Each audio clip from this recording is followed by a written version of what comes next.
안녕하세요. 홍티 인사드리겠습니다. 오늘 정부에서 분양가 상한제에 대해서 발표를 했는데요. 그래서 여러분들한테 분양가 상한제란 무엇이고 또 분양가 상한제를 하면서 일어나야 될 장단점, 제가 간략하게 좀 여러분들이 좀 알기 쉽게 이해할 수 있도록 설명을 좀 드리도록 할게요. 일단은 상한제는요, 말 그대로 이제 아파트를 분양을 할 때 어떤 상한 가격을 딱 정해 두는 거예요. 예를 들어서 서초구에 그 레미안 아파트를 분양한다고 가정을 합니다. 가정을 할 때 평당 5천만 원 이상은 받지 마라.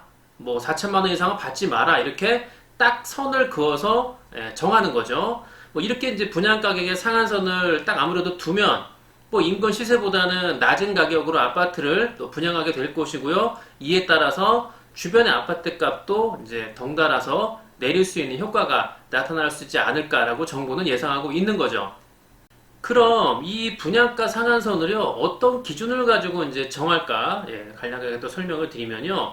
현재 아파트 공급은요, 여러분도 아시다시피 대부분이 민간건설사, 현대라든가 삼성, 동부, 그다음에 대림, 포스코, 한화 이런 대기업들이 전부 하고 있는데요. 일단은 이제 본인들 마음대로 지금까지는 분양가를 정했다고 하면 앞으로는 이제 국가에서, 이제 국토부에서 그 분양가를 딱 정해준다고 여러분들 이해하시면 될 것 같고요. 일단 분양가는 간단하게 원가 플러스 이익인데요. 그게 분양가인데 이 비용 등 원가가 예를 들어서 5억이 들고요. 건설사 이익이 2억이 들어서 총 아파트 분양가가 이제 7억이라고 가정을 하면요. 일단 분양가 상한제가 적용이 되면 결론적으로 건설사 이익이 현재는 2억을 받고 있는데 니네 2억 받지 말고 1억으로 줄여서 분양해라. 이렇게 6억으로 딱 정하는 그런 것을 정부에서 상한선을 둔다는 얘기라고 여러분들 이해하시면 되고요. 그러니까 시세가 7억인 아파트를 1억을 낮춰갖고 6억에 분양을 하면 훗날 여러분들 생각하실 때 그 6억 아파트가 그대로 6억이 이어질까요? 아니면은 주변 시세대로 7억이 넘어서 8억이 가까이 될까요? 그럼 여러분들께서 딱 불보듯 뻔히 아는 거잖아요. 일단은요, 지난날 마곡지구라든가 판교, 특히 강남 세곡동 같은 보금자리 주택, 이게 분양가를 낮게 책정해서 분양을 했지만요, 현재는 그 아파트 가격이 그때 분양한 가격 그대로 있나요? 아니죠. 2배, 3배 올랐습니다. 저의 인척 중에서도요, 세곡동의 보금자리 아파트를 이제 작년에 이제 매도를 했거든요. 전매 제한이 풀리면서 9억이 넘게 매도를 해서 초기 분양가보다도요, 최소한 5억 이상은 이제 차익을 남겼습니다. 그게 바로 로또 분양이 아닐까요? 그래서 현재도 분양가 상한제가 된다고 해도 이런 로또 분양이 또 나오지 말란 법이 없기 때문에 이제 이런 것들에 대한 정말 철저한 어떤 제재 조치라든가 정말 제대로 된 어떤 그 원리를 가지고 하는 게 중요하지 않을까 생각을 합니다. 여기서요 또 재건축을 또 빼놓을 수 없기 때문에 이제 현재 서울이라든가 경기도 곳곳에서 추진 중인 이제 제가 재건축에 대해서 살짝 설명을 드리면요. 제가 있는 서초동 인근에도 지금 이제 예전에 주공 아파트를 다 헐고 새로 레미안이다 막 짓고 있는데요. 일단은 이 분양가 상한제를 시행을 하면 일단 재건축이라는 게 헌집 부수고 새집 짓는 거 아닐까요? 그런데 거기서 이제 건설사 이익금에 대한 손실이 나잖아요. 상한제를 적용을 하면 얼마 이상 받지 마 그러니까. 그러면은 그 부족한 돈은 누가 부담해야 될까요?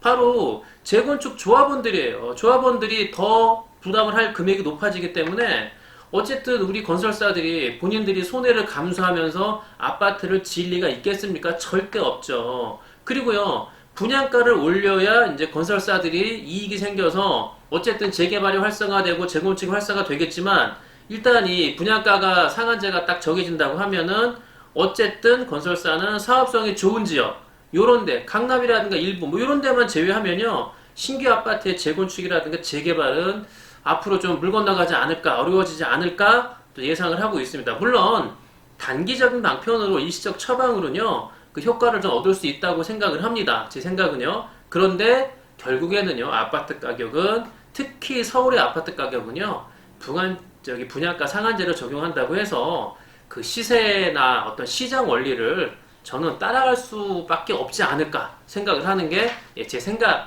그렇게 하는 게 제 의견입니다. 자, 그리고 이제 공급이 줄어들게 되면은요, 이제 장기적으로는 결국에는 아파트 가격이 다시 상승을 하겠죠. 아파트가 공급이 줄어드니까. 근데 중요한 거는 공급이 줄어든다고 해서 뭐 돈 있는 사람들이 나 그럼 아파트 안 사. 이렇게 해서 끝나게 되면 문제가 되는데, 문제가 안 되겠지만, 중요한 거는, 문제가 되는 거는, 고스란히 그 피해를 보는 거는 우리 서민들이에요. 서민들이 될 수밖에 없기 때문에 저는 이 분양가 상한제 자체가 그렇게 바람직한 방향이 아니다라고 생각을 하는 겁니다. 물론 낮은 분양 가격으로 어떤 실수요자의 어떤 부담을 좀 줄여줄 수 있고요. 또 뭐 낮은 가격의 주택 공급으로 뭐 주변 아파트 가격이 안정될 수 있는 효과는 볼 수 있겠죠. 그런데 일단은 뭐 아까 좀 전에 말씀드렸지만 마곡이라든가 판교라든가 뭐 세곡동, 강남 이런 사례에서 봤잖아요, 우리가.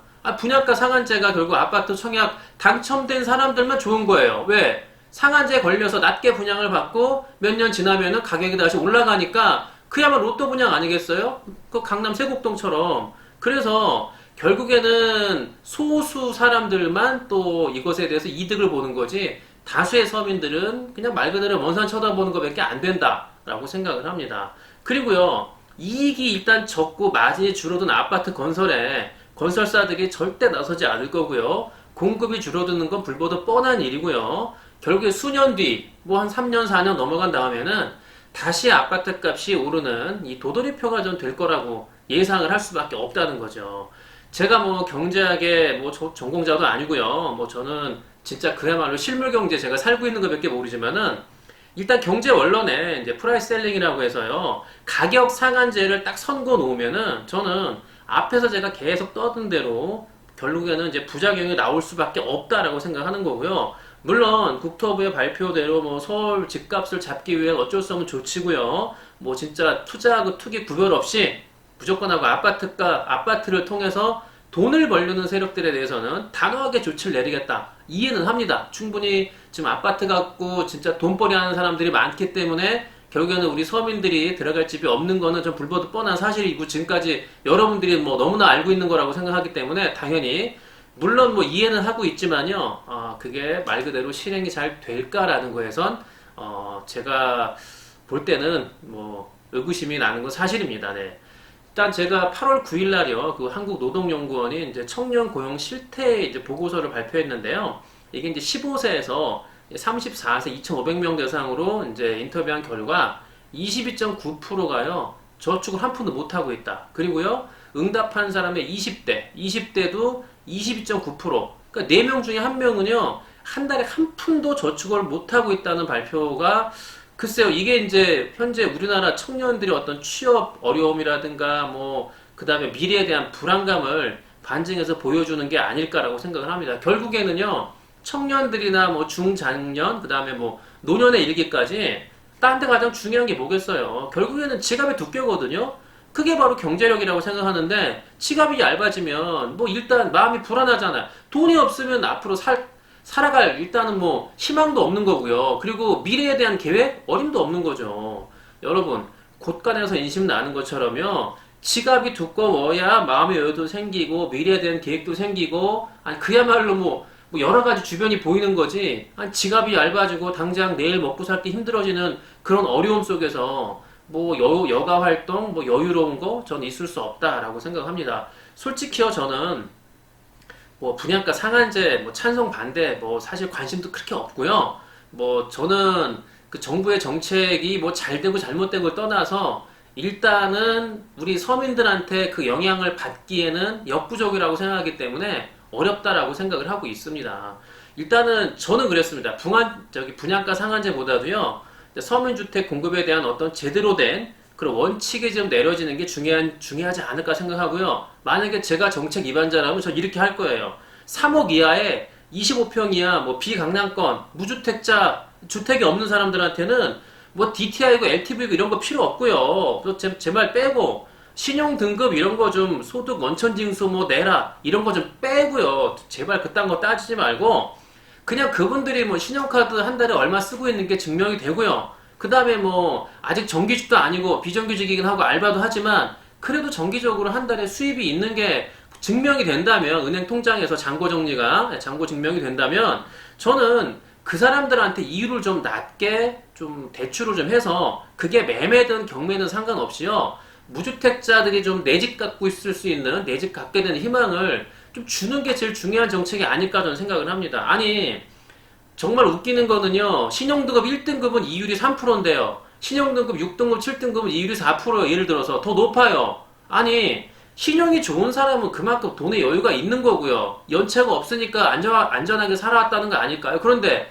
신용등급이 안 좋은 사람들은, 제가 신용등급 마루타 했잖아요. 뭐 제1금융권 대출받고 대법체 대출받고 카드론 쓰고 하니까 신용등급이 쭉쭉 떨어져가지고 8등급 떨어지거든요. 결국에는 아니, 2금융권 빌린 사람, 뭐 카드론, 현금 서비스, 이런 사람들이 돈이 있으면 그런 돈을 갖다 쓸까? 안 쓰거든요. 안 쓰기 때문에 그분들이 어쩔 수 없이 그 돈을 쓰게 돼서 등급이 낮아진 건데, 아니, 그런 사람들한테 이자를 더 많이 받는다는 거? 침 튀었네요. 말이 안 된다고 저는 생각하는 거죠. 그런 분들한테 오히려 이율을 낮게 받고, 어려운 사람들을 낮게 받고, 있는 사람들 높이 받는 게 맞는 거 아닐까요? 이런 얘기 하니까 제가 좀 열을 좀 냈습니다, 여러분들. 예, 저는요, 그래서, 돈이 없는 좀 이런 서민들이 은행에 가서 은행 문턱이 높아가지고 좀 주눅 들어가지고 대출 받는데 어려움 겪지 않게 문턱 낮춰서 좀 제발 좀 제대로 된 주택 공급이 되면 좋겠다라는 생각을 뭐 이번 상한제를 보면서요, 발표를 보면서 여러분들한테 좀 얘기를 드리는 겁니다. 저한테 최근에요 이런 연락들이 많이 오는데 대표적으로 제가 소개를 드리면요, 제가 2천만 원 종잣돈이 전부인데요, 5천만 원 전세금이라도 빼가지고 월세로 옮겨서 그 돈으로 경매를 하려고 하는데 뭐 이게 날까요? 가능할까요? 라고 묻는 거고요. 또 다른 분은요, 21살 청년인데요. 밤낮으로 제가 알바하면서 매달 꼬박꼬박 저축하고 있는데요. 그래서 제가 600만 원 모았어요. 군대 가기 전까지 꼭 경매 한 건, 낙찰받고 월세 받고 싶은데 가능할까요? 라고 하는 거. 갑자기 목이 메네요. 예. 그 다음에 이제 또 제가 마음이 좀 아픈 또 얘기는요. 남편과 이혼하고 아이 둘을 키우며 살고 있는데 지난달부터 남편이 실직을 해서 양육비를 보내주지 않고 있습니다. 그런데 제가 식당에서 일을 하고 있어서 일단 남편이 주는 그 양육비는 한 푼도 안 쓰고 모아놔서 이제 한 3천만 원 모아 놓으셨대요. 그 돈으로 정말 월세 받을 수 있는 빌라, 오피스텔 뭐 정말 가능할까라고 묻는데요. 글쎄 최근 들어서 저한테 이런 사연들이 많이 오고 있는데요. 정말 많은 돈도 아니에요. 정말 한 달에 100만 원, 150만 원만 저는 뭐 순수익이 월급 말고 이 돈이 있으면은 소원이 없겠다는 분들이 많거든요. 저는 이런 분들이 어떤 부동산 경매라는 홍티 경매에 들어오셔갖고 저와 홍티 경매를 통해서요, 우리 또 김도원 변호사, 우리 수리 차장님 계시지만 그런 분들을 통해서 홍티 경매에서 진짜 그야말로 경매 물건 찾고 조사하고 명도하고 월세 놓기까지 홍티 경매 유튜브로다가 스스로 할 수 있는 것을 제가 스터디를 꼭 지금 뭐 계속 하고 있고요. 앞으로도 그런 방향대로 나아가도록 하겠습니다. 정말 그 실제적인 도움이 되는 홍티 경매가 되도록 할 거고요.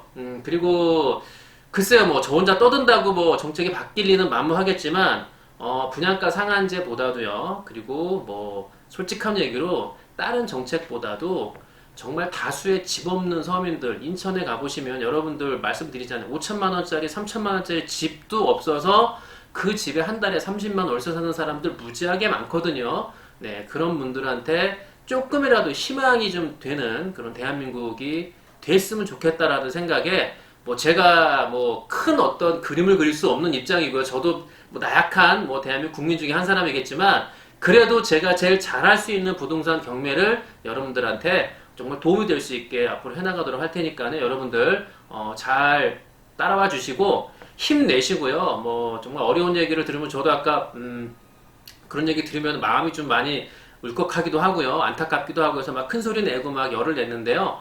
여러분들 뭐 어려우신 분들 많이 보고 계실 거라고 생각하고요. 우리 젊은 청년, 우리 애기 엄마, 네, 그 다음에 우리 또 은퇴하신 분들 여러분 힘내시고요.